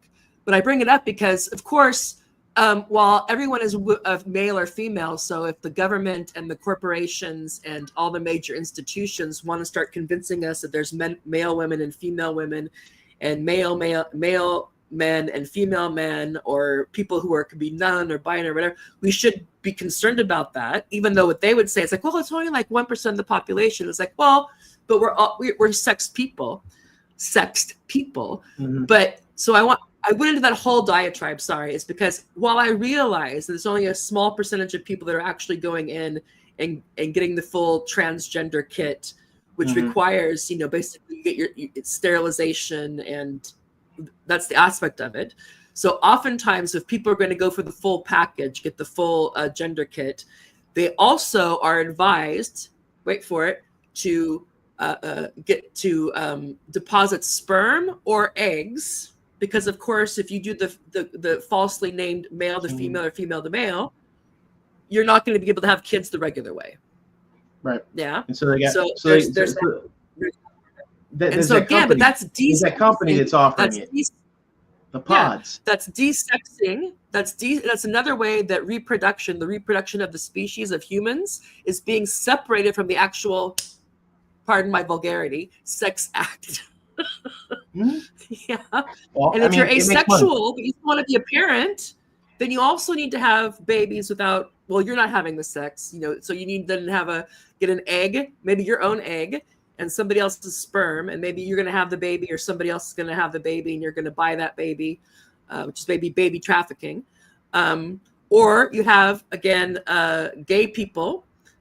So if you have, this desexing of reproduction also includes, gay men who want to have a baby, but don't want to have sex with the woman literally, but want to, you can see where I'm going with this. So Right, there's this whole thing around LGBTQIA, asexuality, people having to wait longer, or women in particular, tending to, on average, waiting longer to start families. And you have more and more fertility medicine. And so this is what I mean about the desexing or denaturalization almost of reproduction. And that cannot, and you'll tell me if I'm wrong, Wade, that by definition falls into the category of eugenics. Of course it does. I mean, I'm sorry. I'd say it seems like an obvious thing to me. No, it's a scary word. Eugenics, basically, like, how you're going to organize who has kids and when organized. and how. Right, exactly. So if you're doing something and you know for a fact that it's disrupting fertility, you are engaging in a eugenics project, whether it's for profit or whether it's a specific purpose project. It's ideological, right? If you were engaging in altering really just procreation like habits, right? Like and you're trying to inject all different kinds of ways to make money off of it, right? This is still eugenics because you are forcing people into different paradigms, usually ones that cost them more. And even though it might not have like the typical connotation of eugenics, which is, for some sort of racial purpose, right? I mean, just the idea of being able to control a population for class warfare purposes is eugenics. Mm-hmm. So, well, and I think, go ahead. Sorry. Yeah, no, I mean, and again, we just go right back to the immigration issue. Yeah, I mean, if you expect a higher wage, why would they want you to have kids that would expect a higher wage? Wouldn't they rather just have people come over the border to work for less? I mean, and it's not even a matter of they care, because these people don't care. It's not an ideological thing. Like, it's not like a race thing even. They don't care what race we are. They don't care who the heck we are. They just care about replacing labor with cheaper labor. That's it. Mm-hmm. So, I mean... Well,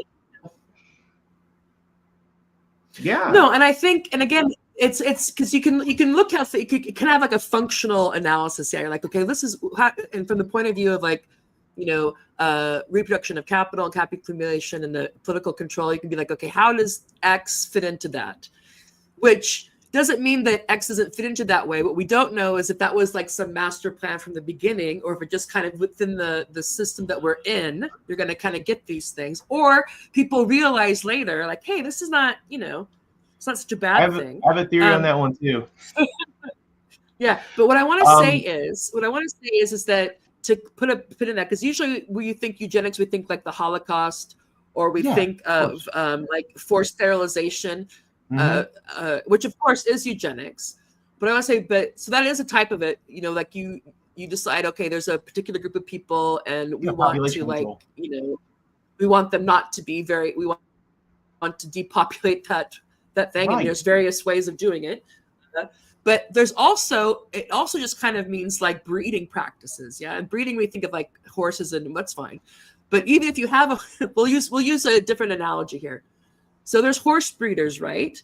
And and the best horse breeders to be able to be like, okay, we're going to put this mare with this, I guess it's called stud or stallion, genetic pairing, or dog breeders or whatever. They want to, or the people that do the cross pollination.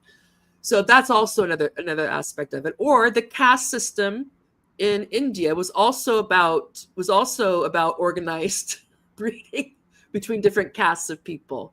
Yeah. Class also has this, racial things, whatever. There's also, but abortion is eugenics. And what abortion does is, because, you know, there's going to be something is going to affect, you can either have like total anarchy about sexual reproduction. However, it's us ladies that still are always involved in the process. You know, sometimes the guy is just, you know, whatever. But,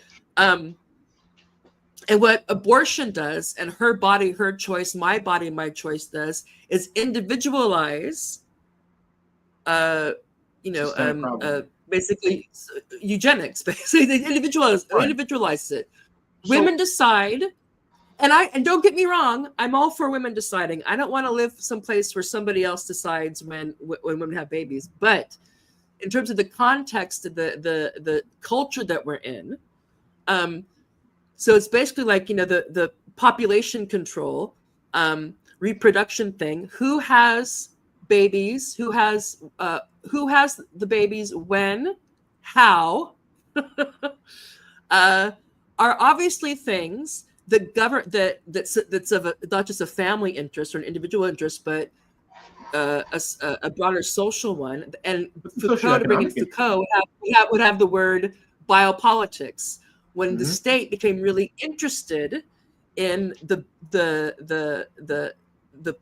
body of the citizens, so it's what they're eating, who they're having sex with, what their fertility rate is, you know, because and it's sold to us as care, and it can be. The government is concerned about the health, right? The health and well-being of its population.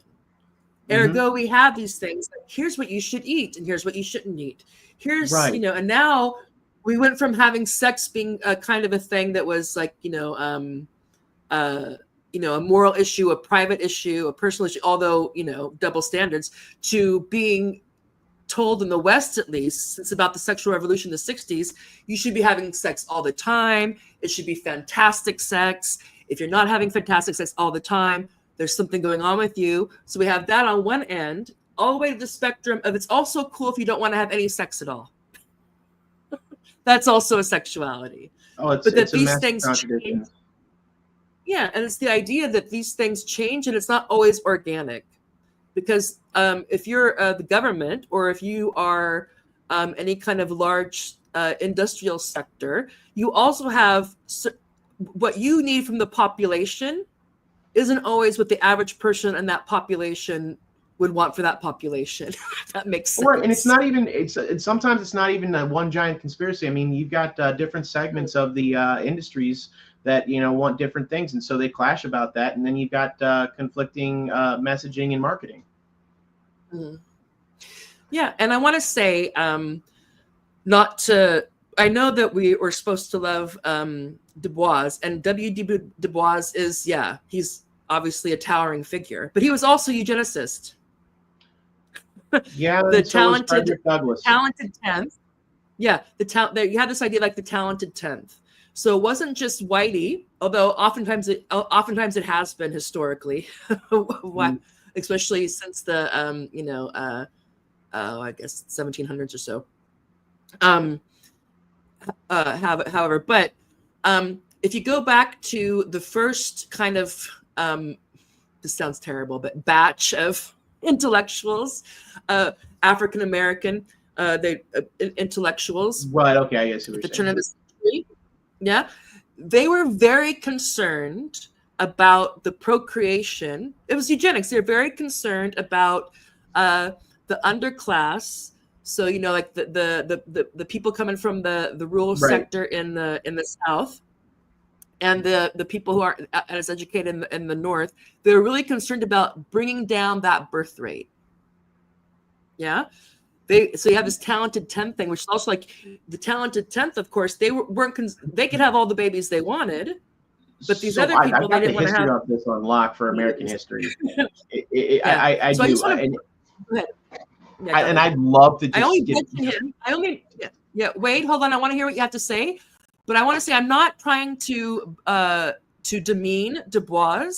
There's lots of, I mean, eugenics has a long history, thousands and thousands of years. I mean, humans have, ever since we had societies or even tribes or clans, reproduction becomes something that is obviously quite, is always going to be a focus, always going to be organized some way, because even if we're just little tribes out in the outback, 5,000 years ago, if a kid is still a kid.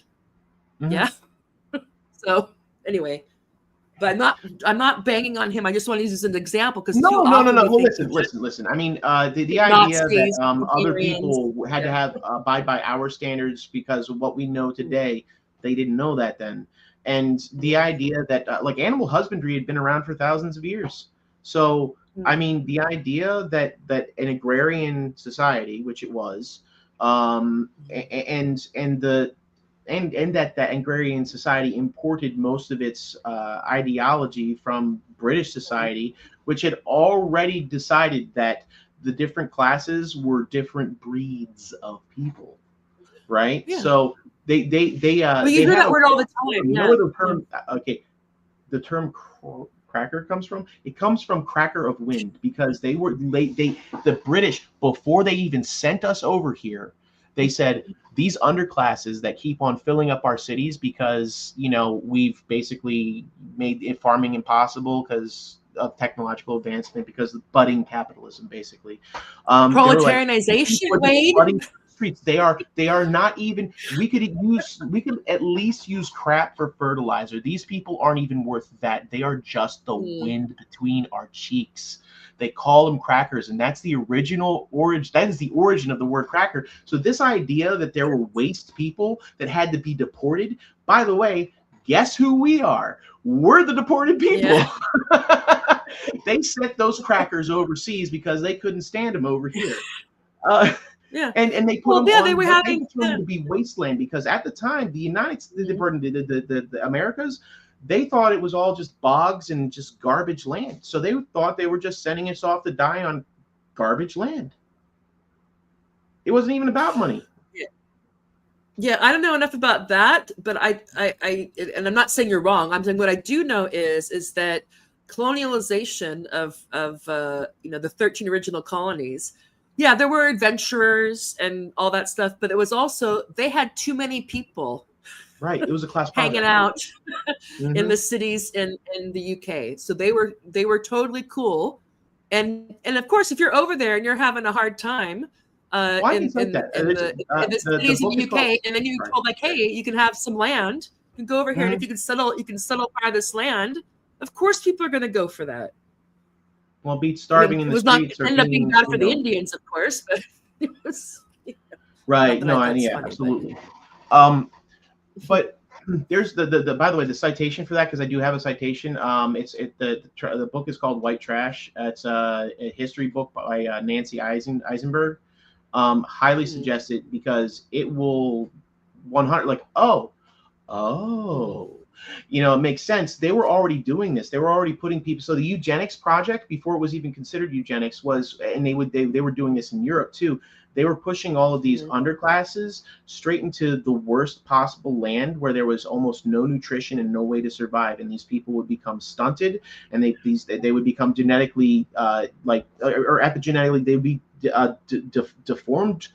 They would degenerate, and then eventually they would just become non-viable. Like the idea, or like sort of like the concept of the hillbilly. In fact, they did it to in New Jersey. There was a group, subclass of white people called the Pineys, and they were actually real people that were forced into the swampiest, least productive land, and they died out in the 1920s. They literally went extinct because they just couldn't. They didn't get the nutrition they needed. They didn't get, they were forced into this area, so they couldn't get out of this area, and so eventually it turned into inbreeding, and of course everybody's like, see, that's the problem. Those are backward people, but they were forced there.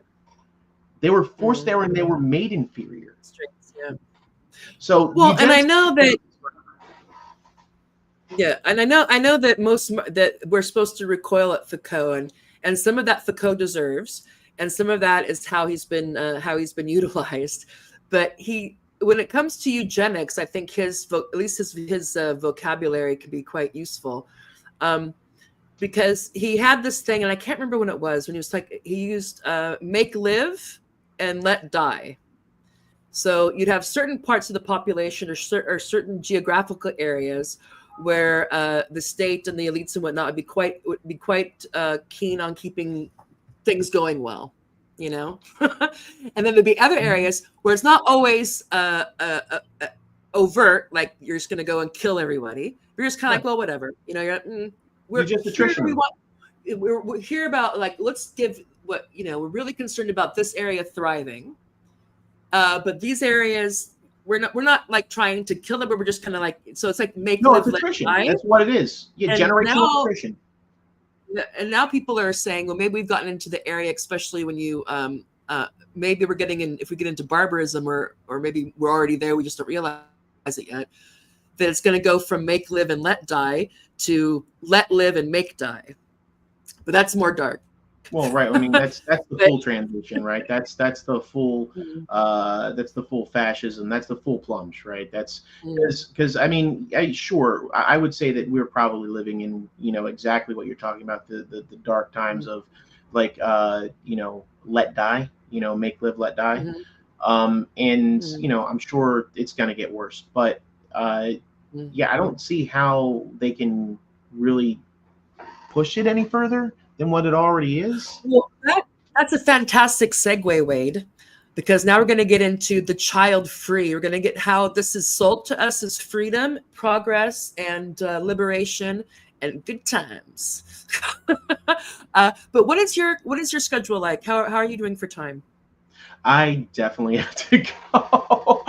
Okay. Yeah, no, I've got some to be somewhere, like, in about. Okay, that's fine, Wade. Say what? That's fine.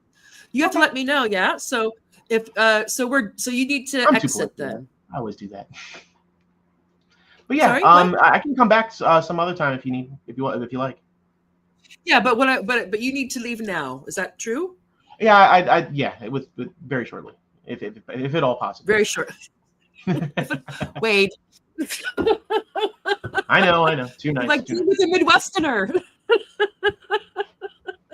Just tell me. Okay, anyway, I'll wrap up. Just give me 1 minute, and then I'll give you a minute, and then we'll say goodbye or till we meet again.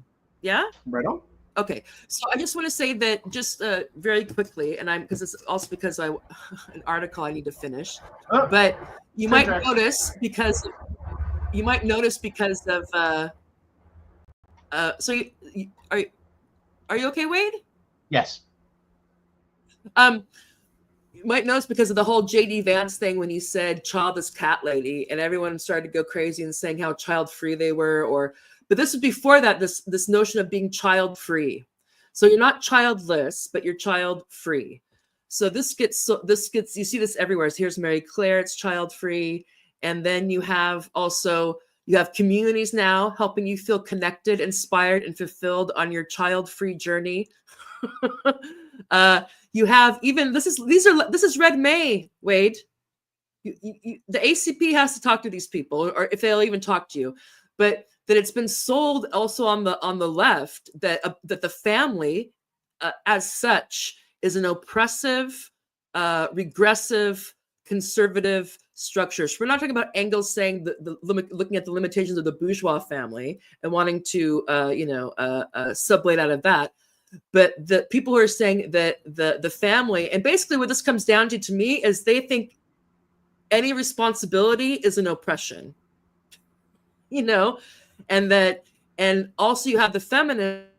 Some feminists will come in more on the kind of the cyborg, and in the 60s and the 70s you had, I can't remember the name, but Sheila Smith Firestone, I think, who would talk about that until women aren't responsible until technology advances to where women are no longer responsible for having babies, you're not going to get rid of patriarchy. So, and that's eugenics as well. It's not just, I would say in terms of new eugenics, of course it's who has the babies, how many babies, under what circumstances, or who's more likely to pair up You know, aristocracy didn't become aristocracy without breeding practices or selective breeding, for lack of a better word. But when you get into also wanting to abolish the family, this kind of desexing, the defamilization of species reproduction is some dark ass shit. And any leftist that's touting it needs to go to the gulag for re-education. A nice gulag. In this case. And that's my soapbox. And you have all the rest of the time is yours until you have to leave, Wade. What do you want to leave us with? Well, listen, I'm a live and let live person. If you want to do that with your life, I mean, it's yours to make miserable as you please. I do not care. I love my family. I am not a lord over my family. In fact, my model of being a good husband is literally to serve my wife as best I can and make sure that she feels loved, provided for, and protected. And I don't do anything outside of her consent, and nor would I ask, and nor does she. This is a what they call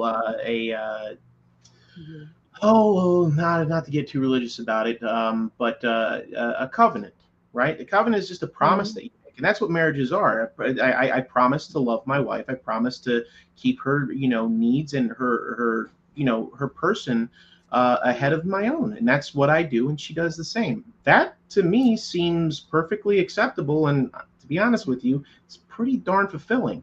So I mean, I do feel sad for people. I know you're a good guy, Wade. They have any right telling me that I can't have that. Yeah. Well, I know you're a good guy, Wade, but what I'm saying is that this leftist position, that abolish the family, child free. I mean, how do you square that? As a Marxist-Leninist, the Marxist-Leninist it's never be like, we have to abolish the family. It's absurdity. As such. That isolated, not anybody said that. Relations is good. I don't know who even said that in the Marx. I've never read a Marxist who said who even promoted this. They're not Marxists. Red May are they Marxists? Is that what they're calling themselves? Well, they say they are. Oh, okay. Oh, well, guess what? I'm Batman. It's okay. I don't want to get into that because I know. That's a very, very terrible argument, and it's not a good way to leave off. But seriously, well, we're rushing to that doesn't make any sense. It doesn't make any sense because everything about Marxism deals with socioeconomic and social reproduction is part of that, right? So and reproduction itself, sexual reproduction is part of that, and to encourage that is to encourage the promotion of society, the continuance of society. We don't have a position on abolishing the family, and I don't know any Marxist who does. Well, where they get this from is the Engels book when he talks about, but he's focused on the bourgeois family. Yeah, which of course is a double-edged sword. But of course it's a double-edged sword because there's good things that came out of the bourgeois revolution. Of course, we don't want to get rid of all of it. We want to, supplement. Right, there's sublation. Anyway, so what I would say is that people who don't know any better, who want to utilize Marxism or the aesthetic to push transgenderism or abolish the familyism or whatever, they pick out these certain sentences and they'll throw this at you all the time. Oh, Engels said he wanted to abolish family. I'm like, really, bitch?